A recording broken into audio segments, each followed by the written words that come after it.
has a house that you might be interested in just because it is listed as being sold as is. A lot of times, you know, sellers that put that their home is being sold as is, they just don't want to get a lot of nitpicky requests, just little minor requests.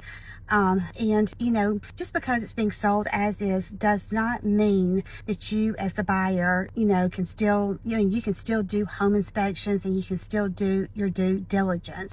And sometimes sellers, even when they say that it is being sold as is, they may still be willing to do some, you know, really big items if there were some really big issues that came up on the home inspection.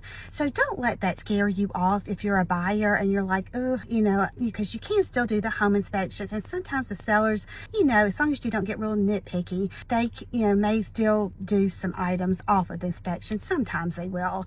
And I know sometimes there are houses that are just in just terrible condition, and they're listed as being sold as is. And in situations like that, you know, you probably are going to get, you know, they probably aren't going to do any work on a situation like that.